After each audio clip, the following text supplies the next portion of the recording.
பெரியார்களே, நபிகள் நாயகம் ஸல்லல்லாஹு அலைஹி வஸல்லம் அவர்கள் எல்லா துறைகளுக்கும் நமக்கு வழிகாட்டி தந்திருக்கின்றார்கள். நமக்குள்ளே ஏற்படக்கூடிய எந்த நிகழ்வாக இருந்தாலும் சரி, எந்த செயல்பாடாக இருந்தாலும் சரி, எந்த காரியமாக இருந்தாலும் சரி, அந்த காரியங்களுக்கு, அந்த நிகழ்விற்கு, அந்த செயல்பாட்டிற்கு ஏதாவது தீர்வு இருக்கிறதா என்று நாம் நம்முடைய மார்க்கத்திடமும் நபிகள் நாயகம் ஸல்லல்லாஹு அலைஹி வஸல்லம் அவரிடமும் அல் குர்ஆன் ஷரீஃபிடமும் கேட்டால் கண்டிப்பாக அதற்குண்டான தீர்வை அழகான முறையிலே நமக்கு மார்க்கம் வடிவமைத்து தந்திருக்கின்றது.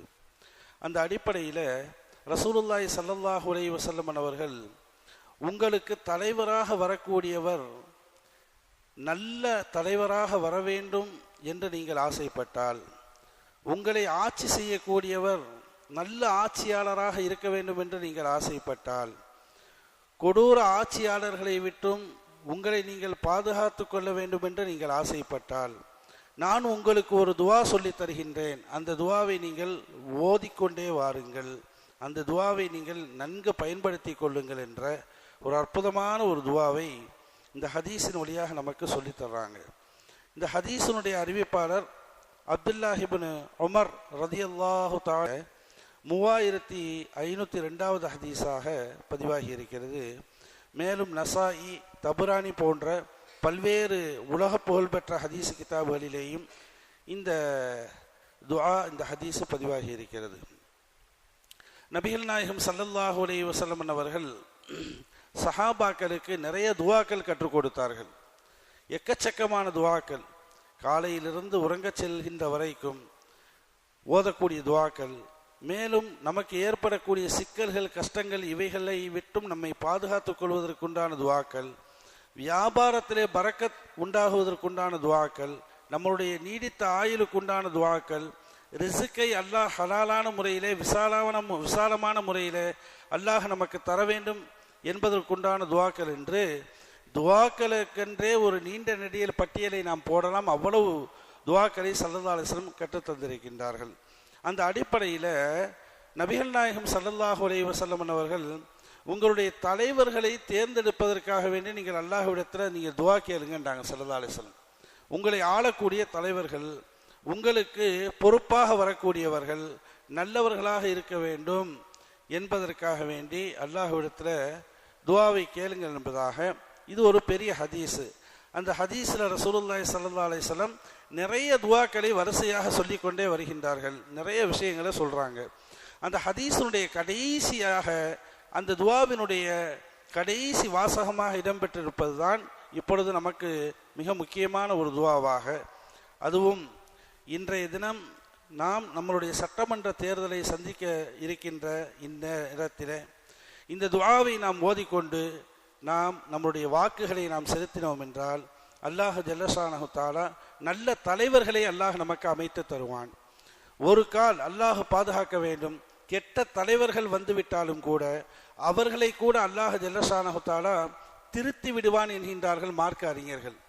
நல்ல தலைவர்கள் வருவார்கள், அப்படி வரவில்லை, கெட்ட தலைவர்கள் வந்தால் கூட அந்த தலைவர்களை கூட அல்லாஹ் ஜல்லஷானஹு தஆலா இந்த துஆவினுடைய வலிமையால், இந்த துஆவினுடைய குவத்தால் அவர்களை அல்லாஹ் திருத்தி விடுவான் என்று சொன்னார்கள். நபிகள் நாயகம் ஸல்லல்லாஹு அலைஹி வஸல்லம் சொன்னாங்க, இப்படி கேளுங்க, அல்லாஹும்ம யா அல்லாஹ் லா துஸல்லித் அலைனா மல்லா இரஹம்னா, எங்களின் மீது இரக்கம் கொள்ளாத ஒருவரை எங்களுக்கு நீ தலைவராக சாட்டி விடாதே ரஹ்மானே என்று நீங்கள் அல்லாஹ்விடத்தில் கேளுங்க அப்படின்னு நாங்கள் ஸல்லல்லாஹு அலைஹி வஸல்லம். எங்களின் மீது யார் இரக்கம் கொள்ளவில்லையோ, எங்களுடைய உரிமைகளை யார் எங்களுக்கு சரியாக தரவில்லையோ, யார் ஏற்றத்தாழ்வாக பார்க்கின்றார்களோ, எப்படியெல்லாம் இந்த அவர்களுக்கு கீழ் இயங்கக்கூடிய அந்த மக்களின் மீது இரக்கம் காட்டாமல் இருப்பார்களோ, அப்படிப்பட்ட தலைவர்களை, அப்படிப்பட்ட அரசியல்வாதிகளை அல்லாஹ் எங்களுக்கு தலைவர்களாக நீ கொடுத்து விடாது என்பதாக நீங்கள் கேளுங்கள் என்று சொன்னார்கள். இன்னொரு ரிவாயத்தில் நபிகள் நாயகம் ஸல்லல்லாஹு அலைஹி வஸல்லம் அவங்க சொல்லுவாங்க, அல்லாஹும்ம லா துஸல்லித் அலைனா மல்லா யகாஃபுக ஃபீனா, யா அல்லாஹ் எங்களுக்கு உன்னை பயப்படாத ஒரு தலைவரை எங்களின் மீது சாட்டி விடாது. மல்லா யகாஃபுக ஃபீனா வலா இரஹம்னா, உன்னை பயப்படாத, உன்னை அஞ்சாத, எல்லா விஷயங்கள்லையும் உன்னை அஞ்சாத ஒரு தலைவரை எங்களுக்கு நீ சாட்டி விடாது, எங்களின் மீது இரக்கம் காட்டாத ஒருவனை எங்களுக்கு தலைவராக நீ போட்டு விடாது என்பதாக இன்னொரு ரிவாயத்தில் நபிகள் நாயகம் ஸல்லல்லாஹு அலைஹி வஸல்லம் அவங்க நமக்கு சொல்லி தருவாங்க. அல்லாஹு ஜல்லஷானஹு தஆலா திருமறை வேதத்தில் இதற்கு நமக்கு வழிகாட்டி இருக்கின்றானா என்றால், திருமறை வேதத்தினுடைய ஒரு ஆயத்து, அந்த ஆயத்தை நமக்கு மார்க்க அறிஞர்கள் சொல்லுவார்கள், நீங்கள் ஓட்டு போடுவதற்கு முன்னால், உங்கள் தலைவர்களை நீங்கள் தேர்ந்தெடுப்பதற்கு முன்னால் நீங்கள் இந்த ஒரு வாசகத்தை நீங்கள் மனதிற்குள்ளே ஓதிக்கொண்டு அந்த பட்டனை நீங்கள் அழுத்துங்கள், உங்களுடைய வாக்குகளை நீங்கள் கொடுங்கள் என்றார்கள் என்று மார்க்க அறிஞர்கள் குர்ஆனுடைய ஒரு ஆயத்தை எடுத்து நமக்கு சொல்லுவார்கள். அந்த ஆயத்து தான் அல்லாஹ் ஜல்லஷானஹு வ தஆலா சொல்றான், ஓ ஃபவ்விது அம்ரி இலல்லாஹ், ஓ ஃபவ்விது அம்ரி இலல்லாஹ். இந்த ஆயத்து நமக்கு வரலைன்னாலும் கூட அதனுடைய பொருளையாவது நம்ம என்ன செய்யணும், சொல்லிடணும். அதனுடைய பொருளை நாம் மனசுக்குள்ளே நம்ம சொல்லிட்டு பிஸ்மில்லாஹிர் ரஹ்மானிர் ரஹீம் என்பதாக சொல்லி நம்முடைய வாக்குகளை நாம் செலுத்த வேண்டும். இந்த ஆயத்தினுடைய பொருள் என்ன? யா அல்லாஹ், என்னுடைய காரியத்தை உன்பக்கம் நான் ஒப்படைக்கின்றேன், முடிஞ்சு, வேற ஒன்றும் கிடையாது. என்னுடைய இந்த காரியத்தை, நான் இப்பொழுது செய்யக்கூடிய இந்த செயல்பாட்டை, நான் இப்பொழுது கொடுக்கக்கூடிய அந்த வாக்கை, என்னுடைய ஓட்டை, யா அல்லாஹ் உன்பக்கம், அதனுடைய பொறுப்பை உன்பக்கம் நான் என்ன செய்யறேன், பொறுப்பு சாட்டுறேன். ஓ ஃபவ்வில் அம்ரி இலல்லா என்பதாக இந்த வாசகத்தை சொல்லி நீங்க என்ன செய்யுங்க, உங்க தலைவரை தேர்ந்தெடுங்க என்பதாக அல்லாஹ் ஜல்லஷானஹு தஆலா நமக்கு குர்ஆன்லையும் வழிகாட்டி தந்திருக்கின்றான். ஹதீஸ்களிலேயும் ரசூலுல்லாஹி ஸல்லல்லாஹு அலைஹி வஸல்லம் அவங்க நமக்கு வழிகாட்டி தந்திருக்கின்றார்கள். அந்த அடிப்படையில் 17வது சட்டமன்ற தேர்தலை நாம் சந்திக்க இருக்கின்றோம். கண்ணியமான பெருமக்களே, நாம் நம்மளுடைய மார்க்கம் எப்படி நமக்கு வழிகாட்டி தந்ததோ அதன் பிரகாரம் அதனுடைய வாக்குகளை நாம் செலுத்த வேண்டும்.